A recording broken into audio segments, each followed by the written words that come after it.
Toastmasters in the kitchen provides a supportive and positive learning experience. Build confidence, communication, and leadership skills while exploring the world of food and cooking. That's what it is. And I'm on this Korean kick for guests for this week and last week. So we're gonna do jajangmyeon this today. It's super simple to cook because I have a cheat, which I'm gonna show you in a minute. But before we get to that, we all know in Korean meals there has to be panchan. Panchan is the little side dishes that come with every meal, and it's designed to help you balance each bite.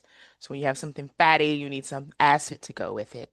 You have something bitter, you need something sweet to go with it. That is what the panchan is for. And these black bean sauce noodles are, for me, it's a relatively heavy meal because it's usually made with wheat noodles and a lot of sauce that's super thick and unctuous. So today I made panchan. These are mung bean sprouts. And all you do here is you blanch them and then you dry them and you put in a little sesame oil, a little garlic, and some sesame seeds. That one is super easy. This is a cooling panchan, okay? So typically if you have something spicy, this is what you use as your cooling. We have the ever-present kimchi. This is a store-bought kimchi. This is actually what old kimchi. So what it means is the kimchi in your refrigerator continues to ferment. And so the longer it sits in there, the more it ferments. What we use old kimchi for is kimchi jjigae, a kimchi stew, because it's really sour right now. But I'm going to eat it this way because, again, this is going to be a heavy meal and I need something to lighten it up. Also, this is spicy and my meal is not. So I need that heat to balance. Finally, I made my fish cake. You see this, y'all? This is what the fish cake is. It comes in little square flat sheets and then you cut it down to bite-sized pieces. This is what we were supposed to have last week. I still don't know what I had last week. Normal people wouldn't open a package that didn't have a label on it and just eat it and not know what the heck it is. But again, I've never been normal. It tasted like some sort of mashed potato cake. It had zero flavor. There's another one in the freezer. I will figure out what to do with it later, but that was the wrong stuff. This is the right stuff. And this is just fish cake that I've sauteed with peppers and onions and a little soy sauce and some mirin and a little bit of sugar. This is also a cooling panchan. So if you have something spicy, that's what you're going to eat. Woohoo! All right, let's turn this down because we got our wok is smoking. We're using Berkshire pork, people. Heritage pig. I've said it once and I'll say it again. If you ever taste Berkshire pork or black pork, you will not ever eat regular pork again. This is called heritage pig. It's basically the original pigs that haven't been crossbred with whatever it is we're growing today in America. Yes. There's no fillers in this, no chemicals. It's just pure pork. And there is something to be said when you taste this and discover that you don't know what you've been eating your whole life and calling it pork. Hey, Kimberly, where do you get this heritage pork? I don't remember. I get mine at the Japanese store or the Korean store. They only use heritage pork. Yeah. So they import it from Japan or, Correct. and then how much is it per pound? This was a pound. It cost me $6.99. I get this at an online grocery store called We, and it has Korean, Filipino, Thai, Vietnamese, all of it in one grocery store. You order it online and they deliver it to your location. And so this is typically where I get mine because it's a little bit cheaper than going to the market, but you don't need that much. It's pure pork. But even if you go to like the Japanese store, they always have a sale on pork. They eat a lot of pork. But because I want you guys to try this, I also have purchased Jajangmyeon it comes in an instant noodle pack, okay? I get this at H Mart. Put the water in, let the noodles soften, mix in the sauce. Same thing. This is just so you could try it. This is about 590 calories in this. I don't know why they make it such big, but that's what it is. But just so you want to try it before you actually commit to making it, I'll give you options because I'm trying to help you guys become better Asians. Kimberlee, Yeah, does the fish cake taste super fishy? it does not. It's actually a very light fishy taste. Okay.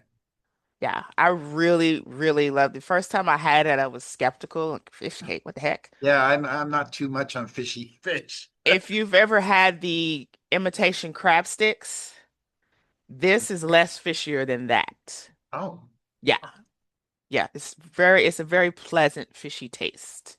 It's very light, and when you mix it with the peppers and onions and the soy sauce and the mirin, and it's a little sweetness. I think it's delicious.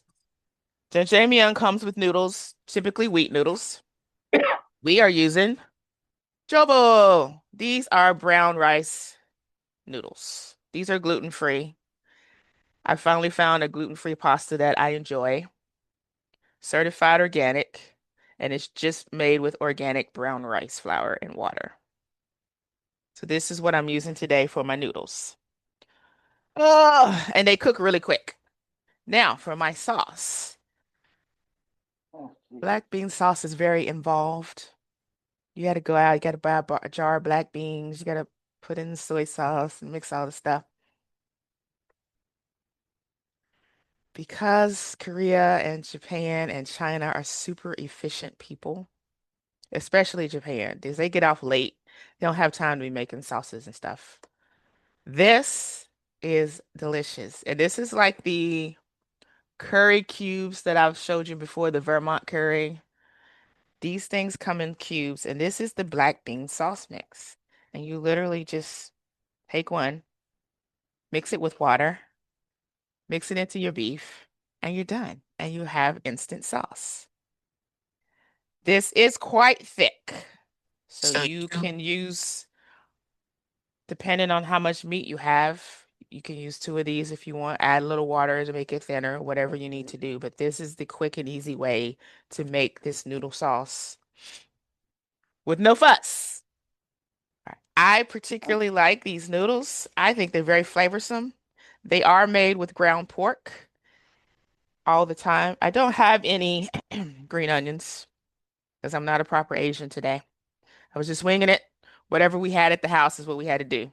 All of this stuff was already here. Okay. Well, except for the fish cakes. Those came on Friday finally. I got the right things. But what you want to do first is make sure you cook your beef all the way through. Let me turn this back up because Did we you say cannot. beef? Are you mixing beef I and pork mean, together? pork. I meant pork, girl. Okay, You know what good. I meant. Hey, Don't Cynthia, when we make the meatloaf, we mix beef, beef pork. and pork. Yeah. Yeah. And Mm. yes, we were talking yesterday. We're being Yeah. difficult Yeah. audience. We were talking yesterday about how do you make meatloaf, and so that's why I'm interrupting. You should use pork, beef, and veal. I think it makes a better meatloaf. It's kind of like I've seen the Italians do it, pork, beef, and veal. we It put feels veal in it lighter. too. Yeah, we It, put veal. yeah, it feels lighter to me when Yeah. you mix it like that. Because beef is very heavy, pork is very fatty, and the veal just lightens it up. Just something for you to think about, Jennifer, next time you make meatloaf and you feeling fancy. I don't make meatloaf. My husband does, but I don't make it. I just don't understand it. Anywho's, I make steak and salmon. I want that steak and okay. salmon too. This is almost done. So what I'm going to do now is I'm going to add my block of black bean paste. You just put it out of there. It looks like dark chocolate. looks like a piece of dark chocolate, and it gets all over your hands. But I'm gonna put that down in there and allow that to melt down. And this is not a spicy dish. It's not particularly garlicky. I'm not adding extra garlic as I normally would because these bean sprouts that I made are super garlicky, and that's gonna mix with that. I have my logo on for spice. You don't have to put this, but you know how I do. There No, has to be some spicy what? in my food. No gajapan. How do you say it? Gaja. Say it one more time. The red container. This is logo ma, What chili about the crisp. other one? The Gochujang does not go in this dish. okay. Those are Oh, dang. gochujang. I was like, what? Okay, you guys are like toddlers with these words. You're killing me. Gochujang does not belong in this dish because it is a black bean dish. The black bean paste is what gives it its flavor. If you put gochujang in this, it will completely change the taste. And it won't be black bean noodles anymore. So what I do is I usually just add some chili crisp for spice. And that's what the Lolo is? Is that what you called it? Lolo? Logo ma. Logoma is a crunch. Yeah, it's chili crisp. It has soybeans in it. It has Sichuan peppers. Sometimes it has peanuts in it. You can get a jar that has peanuts in it. Oh. Yeah.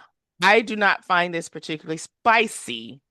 You gotta add a lot of this for the heat to kick you in the mouth. But it does add some heat.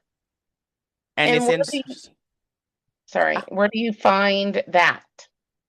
you have access to this in a regular grocery store these days because this is very popular. This is the number one chili crisp.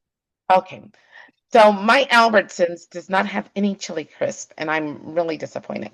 They don't have an Asian food out. They do, but there is no crisp, no Well, chili crunch. yeah, Yeah. that's particularly odd because you find it everywhere, particularly it's everywhere. I've Yeah. not ever Well, not seen it. I don't know why. I know my Smith's does. I usually have to go to Smith's to find different foods. Ah, didn't you say you have an H Mart close to you? No, it's not close. I have one, but it's not Oh. close. Well, you go to H Mart, you do a 6-month shop, get all of your sauces and condiments that you're going to need, and then you figure out how to use them.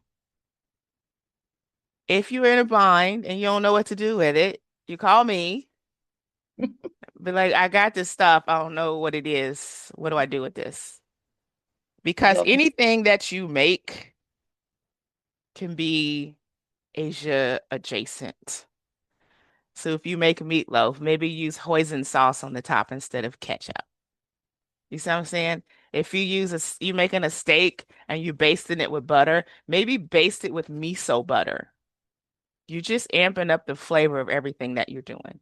There is a use for every Asian condiment in the store in your regular style of cooking. Whatever you do traditionally can be Asian-fied with these sauces.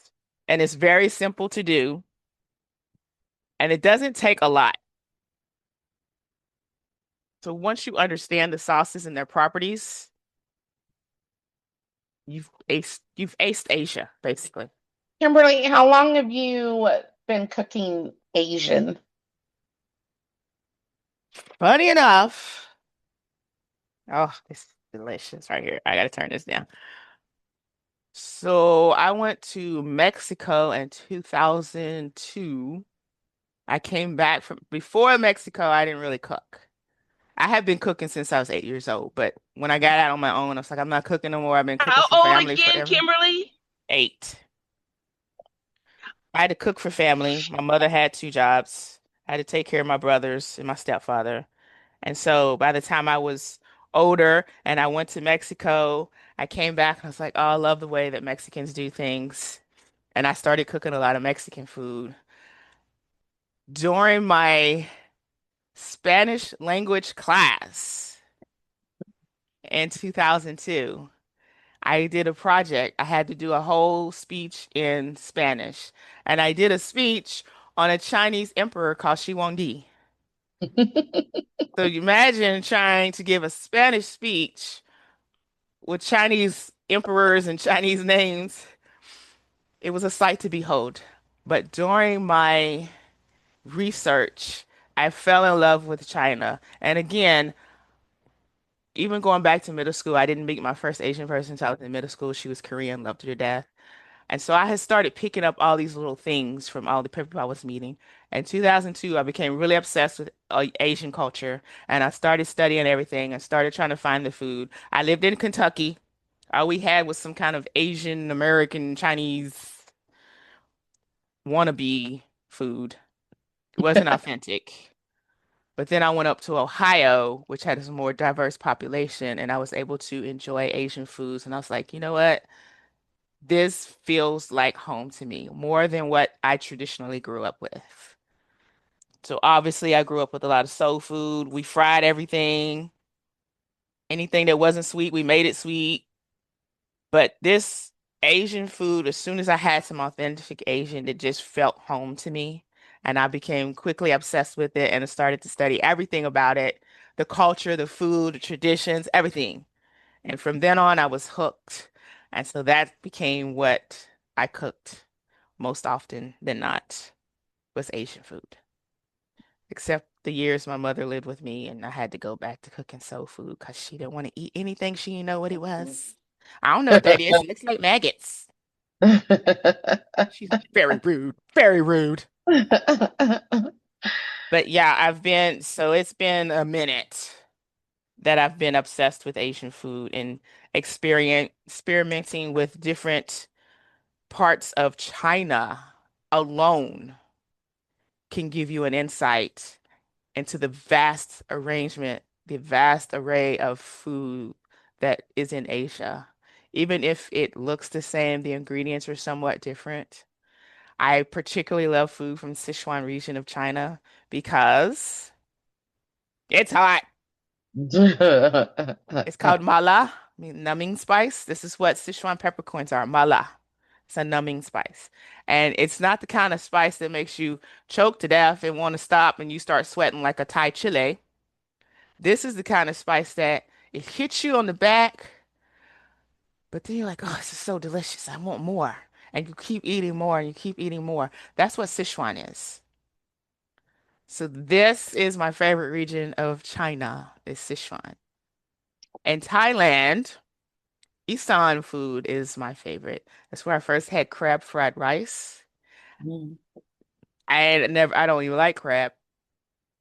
When I say this crab fried rice was fire. Fire. Was perfect. The grains were separate. They were juicy and delicate. The crab was in big chunks and the sauce that came with it. Mm.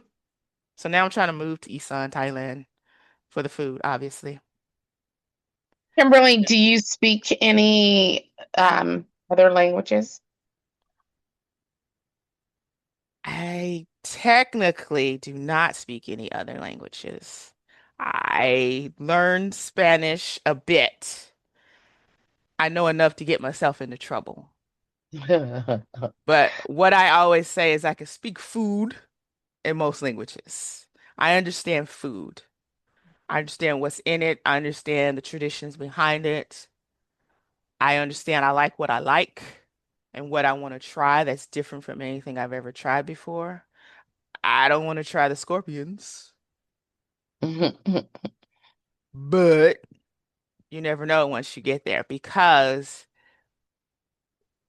the flavor profiles is what's most important in Asian food. I feel like the harmony, everything must balance. So no one flavor stands out more than another. And it's when you get a bowl of ramen. You know how hard it is to make ramen broth? And then they have to make the noodles and then make all that come together in a flavorful homage that no one flavor takes over another.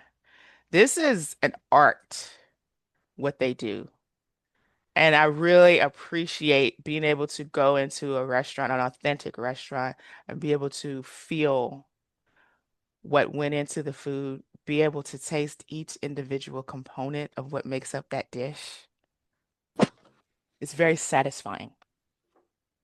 Let's see if we can empty this without losing all our sketty. I see I smiling ear to ear of you when you're giving that description. What's up, I? Yeah. What you say? Do you does I agree? Ask me? Yeah, do you agree with what I said? Yeah. Okay. I've made the Japanese happy. That's all that matters in my world right I'm now. so happy. You don't know how happy that makes me? Okay. It makes me happy more.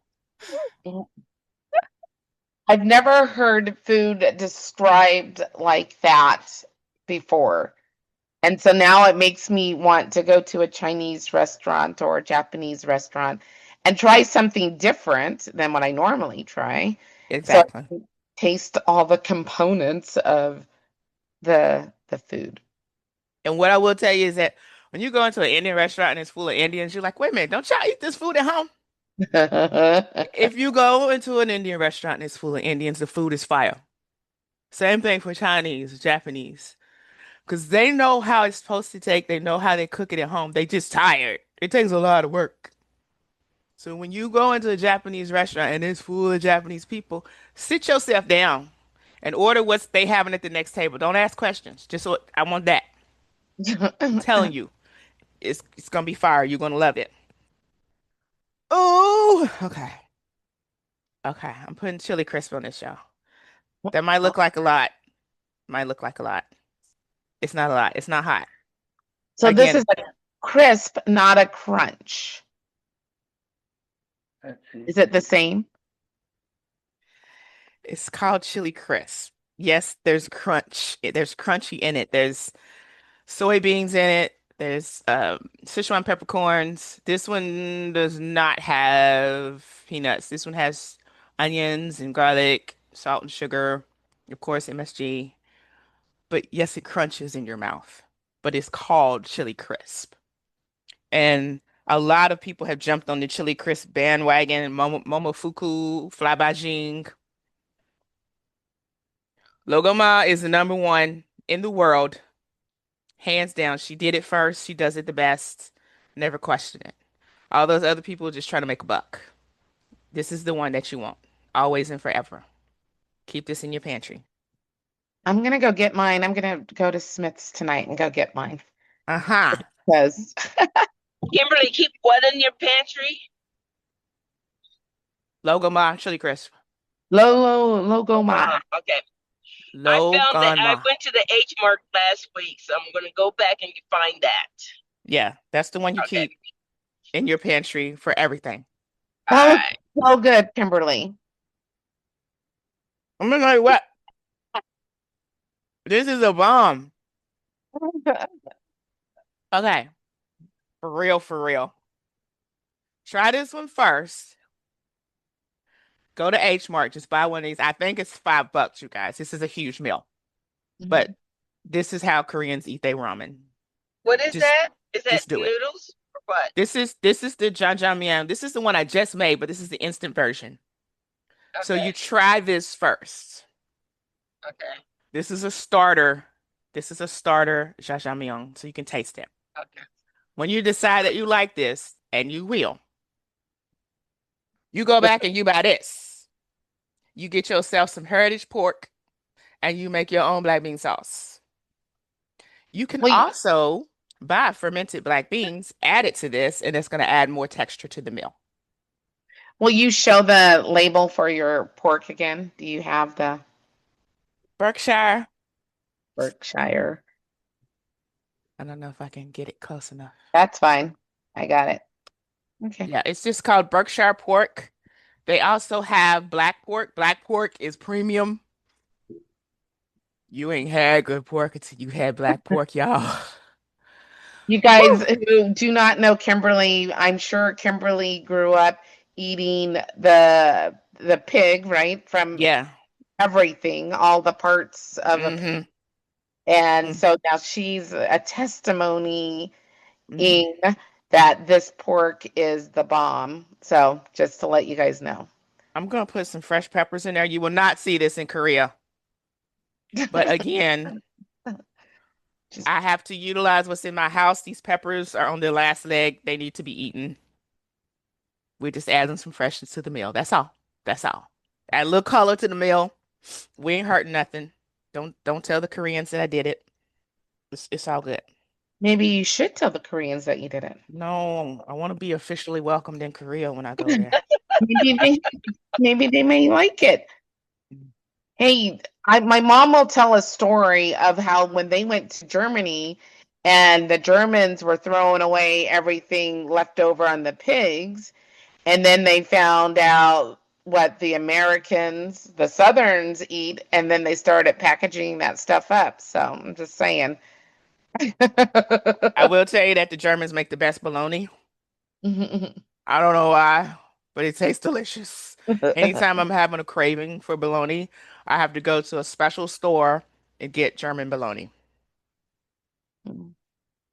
Okay. Some people do things better than we do. Oh, everybody does things better than we do. So I'm telling you what, You guys were not a disruptive audience. no, you Cynthia and weren't. I were. This is unctuous. I don't know if you can see it, but there's some bits of smashed black beans in here.